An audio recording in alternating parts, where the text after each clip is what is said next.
Selamat pagi, sahabat Petra yang terkasih di dalam Kristus. Sudahkah Anda mengasihi orang lain pada hari ini?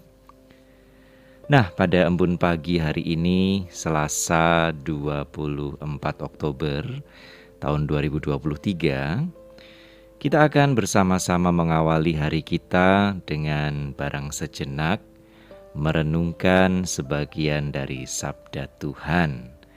Bersama dengan saya, Risang Anggoro Eliarso dari Gereja Kristen Jawa Condong Catur.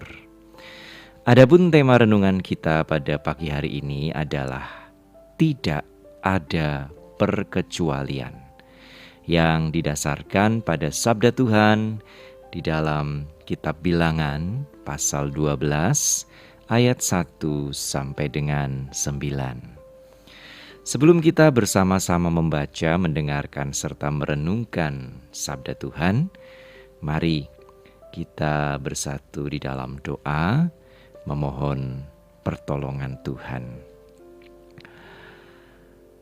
Tuhan, sejenak lagi bersama-sama kami akan membaca, mendengarkan, serta merenungkan sebagian dari sabda-Mu.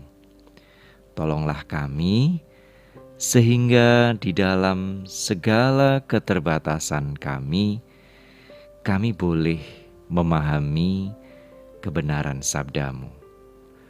Dan tolonglah kami sehingga di dalam segala kelemahan kami pun dimampukan oleh kuasa Roh Kudus untuk memelihara serta mewujud nyatakan kebenaran sabda-Mu di dalam keseharian hidup kami. Di dalam nama Bapa, Putra, dan Roh Kudus, kami memohon. Amin.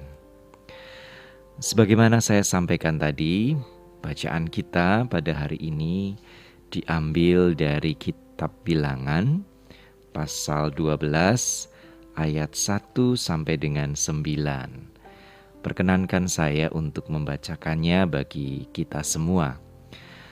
Lembaga Alkitab Indonesia memberikan judul buat bacaan kita pada pagi hari ini, Pemberontakan Miriam dan Harun. Miriam serta Harun mengatai Musa berkenaan dengan perempuan Kush yang diambilnya. Sebab memang ia telah mengambil seorang perempuan Kush.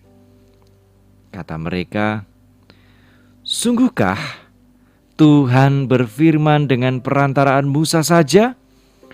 Bukankah dengan perantaraan kita juga ia berfirman?" Dan kedengaranlah hal itu kepada Tuhan. Adapun Musa ialah seorang yang sangat lembut hatinya, lebih dari setiap manusia yang di atas muka bumi. Lalu berfirmanlah Tuhan dengan tiba-tiba kepada Musa, Harun, dan Miriam. "Keluar bertiga ke kemah pertemuan." Maka keluarlah mereka bertiga. Lalu turunlah Tuhan dalam tiang awan dan berdiri di pintu kemah itu. Lalu memanggil Harun dan Miriam. Maka tampillah mereka keduanya. Lalu berfirmanlah ia, "Dengar ini, jika maka aku, Tuhan menyatakan diriku kepadanya dalam penglihatan. Aku berbicara dia dalam mimpi. Bukan demikian hambaku Musa, seorang yang setia dalam segenap rumahku. Berhadap-hadapan aku berbicara dengan dia terus terang, bukan dengan teka-teki. Dan ia memandang rupa Tuhan. Mengapakah kamu tidak takut mengatai hambaku Musa? Sebab itu, bangkitlah murka Tuhan terhadap mereka, lalu pergilah ia." Demikianlah sabda Tuhan Diberkatilah saudari-saudara dan saya yang bersedia memelihara kebenaran sabda Tuhan dalam keseharian hidup kita. Haleluya. Sahabat Petra yang terkasih, beberapa hari belakangan nepotisme menjadi kosakata yang dibicarakan oleh banyak orang. Pemantiknya, sebagaimana kita ketahui bersama, adalah pagelaran akrobat politik yang dipertontonkan oleh para pemangku kekuasaan menjelang pemilu 2024 yang akan datang. Media massa semarak memberitakannya, media sosial ingar-bingar memperdebatkannya. Di kafe, angkringan, hingga ruang keluarga, banyak orang mempergunjingkannya. Nah, salah satu definisi nepotisme yang bisa kita jumpai dalam Kamus Besar Bahasa Indonesia adalah kecenderungan untuk mengutamakan atau menguntungkan sanak saudara sendiri, terutama dalam jabatan atau pangkat di lingkungan pemerintah. Dalam hal ini menarik untuk diketahui bahwa kata nepotisme diserap dari kata Italia nepotismo yang diturunkan dari kata Latin nepos yang berarti keponakan laki-laki. Dan kata ini ternyata mulai digunakan untuk merujuk kepada praktik penyimpangan yang dilakukan oleh para petinggi gereja di abad ke-17. Ketika itu para petinggi gereja yang adalah laki-laki yang berselibat sehingga mereka tidak memiliki anak kandung, banyak yang menunjuk para keponakan laki-lakinya untuk menduduki jabatan-jabatan gerejawi yang strategis.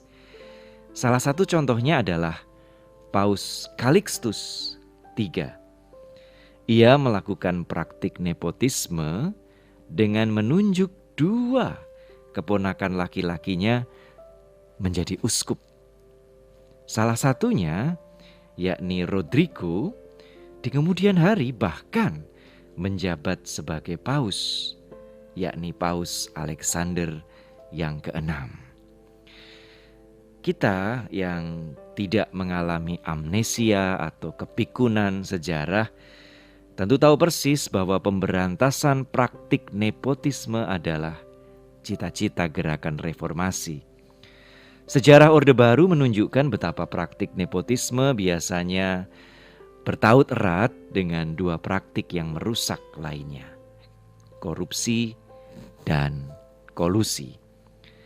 Alhasil, ketika kita menyaksikan praktik nepotisme, lazimnya kita akan menunjukkan pertidaksetujuan. Kita akan mengkritik, bahkan mengecamnya dengan tandas dan pedas.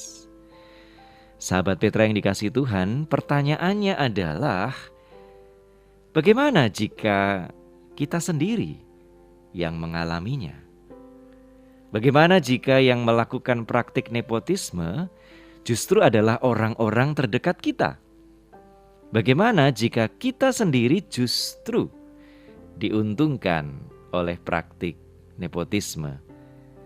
Bukankah dalam kehidupan sehari-hari kita jamak kali mendengar orang mengungkapkan derek titip anggota keluarga saya dalam rangka mendapatkan jabatan, pekerjaan, atau fasilitas tertentu? Jika mau diperluas, pertanyaannya adalah, bukankah kekerabatan serta kedekatan juga kerap kali mempengaruhi penilaian serta pengambilan keputusan kita? Bukankah kita pun kerap melakukan serta mengalami favoritisme berdasarkan kekerabatan serta kedekatan? Sahabat Petra yang terkasih, dalam hal ini kisah pemberontakan Miriam dan Harun dalam Bilangan 12 ayat 1 sampai 9 atau secara utuh ayat 1 sampai 16 menjadi menarik dan penting untuk kita perhatikan secara saksama. Dikisahkan Miriam dan Harun mencela Musa karena ia mengambil seorang perempuan Kush menjadi istrinya. Di satu sisi sepintas lalu celaan Miriam dan Harun tampak cukup beralasan. Karena perempuan Kush bukanlah orang Israel. Ia berasal dari bangsa yang lain dan amat sangat mungkin ia juga menyembah ilah yang lain. Pilihan Musa bisa saja menginspirasi, bahkan memicu umat Israel yang lain untuk melakukan hal yang sama. Padahal dalam banyak kesempatan di dalam Perjanjian Lama, kita bisa tahu bahwa pernikahan dengan bangsa yang lain yang menyembah ilah yang lain kerap kali membuat umat Israel menjauh, bahkan meninggalkan Tuhan. Jadi di satu sisi, kritik Miriam dan Harun tampaknya memang cukup beralasan. Namun di sisi lain, kata-kata Miriam dan Harun di ayat 2 mengisyaratkan motivasi mereka sesungguhnya di balik celaan tersebut. Sungguhkah Tuhan berfirman dengan perantaraan Musa saja? Bukankah dengan perantaraan kita juga ia berfirman? Nah, tampaknya celaan Miriam dan Harun lebih didorong oleh perebutan pengaruh dan popularitas. Mereka agaknya melihat keputusan problematis Musa untuk memperistri seorang perempuan Kus sebagai kesempatan untuk merebut pengaruh dan popularitas Musa sebagai pemimpin bangsa Israel. Atau paling tidak mereka mengharapkan mereka punya pengaruh dan popularitas yang sama dengan Musa. Dan rupanya hal itulah yang membuat Tuhan murka terhadap Miriam dan Harun lalu menghukum mereka. Nah, dalam hal ini kita bisa melihat betapa Tuhan tidak tebang pilih dalam penilaian serta keputusannya. Bahwa Miriam dan Harun adalah kakak-kakak kandung Musa tidak membuat mereka memperoleh keistimewaan tertentu. Seperti halnya bangsa Israel yang bersungut-sungut kepada Musa, Miriam dan Harun pun harus menanggung murka dan menerima hukuman dari Tuhan. Dengan kata lain, di hadapan Tuhan tidak ada perkecualian. Yang benar adalah benar, yang salah adalah salah. Kekerabatan dan kedekatan tidak lantas membuat yang salah menjadi benar. Kekerabatan dan kedekatan tidak lantas membuat adanya favoritisme atau perlakuan khusus dari Tuhan. Sahabat Petra yang binerkahan dalam Kristus, 1/4 abad sudah gerakan reformasi digulirkan. Namun seperti halnya tagar atau tanda pagar yang kerap digaungkan oleh gerakan-gerakan progresif, #reformasi dikorupsi. Kita patut prihatin. Kita pantas khawatir. Namun terlebih dari itu kita perlu melakukan sesuatu agar negeri ini tidak lantas surut mundur ke belakang kepada situasi dan kondisi sebelum reformasi. Pertanyaannya tentu saja adalah bagaimana caranya? Salah satunya dengan mengatakan tidak kepada segala bentuk nepotisme. Bahkan ketika nepotisme itu menguntungkan diri kita dan orang-orang terdekat kita.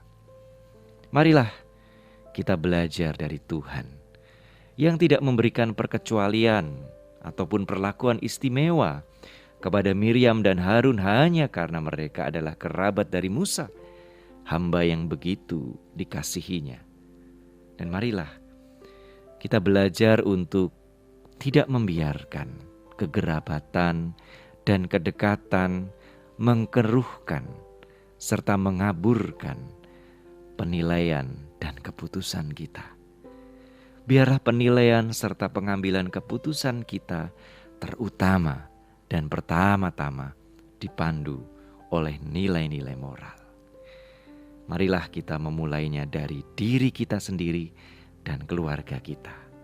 Marilah kita dan keluarga kita belajar untuk meminjam ungkapan Pramudia Anantatur, berbuat adil sejak dalam pikiran. Amin. Saat ini marilah kita kembali bersatu di dalam doa. Tuhan, kami memang kerap prihatin dengan maraknya praktik nepotisme yang kami tahu bergandeng erat dengan praktik korupsi serta kolusi. Kami pun paham betul bahwa ketiganya sungguh merusak pelbagai sendi kehidupan berbangsa dan bernegara. Namun, ketika kami memeriksa kehidupan kami sendiri dengan jujur, ternyata kekerabatan dan kedekatan kerap kali mengeruhkan dan mengaburkan penilaian serta sikap kami. Kami pun diam saja atau bahkan menikmati ketika nepotisme terjadi di antara keluarga atau kerabat kami sendiri. Oleh sebab itu, kami sungguh bersyukur ketika pada kesempatan ini kami bersama bisa belajar dari sikap Tuhan yang tidak memberikan perkecualian kepada Miriam dan Harun hanya karena kekerabatan serta kedekatan mereka dengan Musa. Maka tolonglah kami ya Tuhan, tolonglah kami dan keluarga kami untuk bisa meneladani Sang Kristus sendiri yang sedia untuk mengosongkan dirinya untuk bisa menyelamatkan serta membebaskan kami dan keluarga kami. Di dalam nama Bapa, Putra, dan Roh Kudus kami memohon. Amin. Demikianlah sahabat Petra yang terkasih di dalam Kristus, embun pagi hari ini, Selasa 24 Oktober 2023. Kiranya saudara-saudara dan saya tidak hanya berhenti menjadi pendengar dan perenung sabda Tuhan, tetapi kiranya kita dimampukan untuk menjadi pelaku-pelakunya di dalam keseharian hidup kita. Saya, Risang Anggoro Eliarso dari Gereja Kristen Jawa Condong Catur, mohon diri. Selamat mengasihi sesama manusia di hari ini. Kiranya rahmat Tuhan kita Yesus Kristus, cinta kasih Allah, dan persekutuan Roh Kudus senantiasa ada beserta kita dan keluarga kita. Sampai jumpa di kesempatan lain. Berkah malam.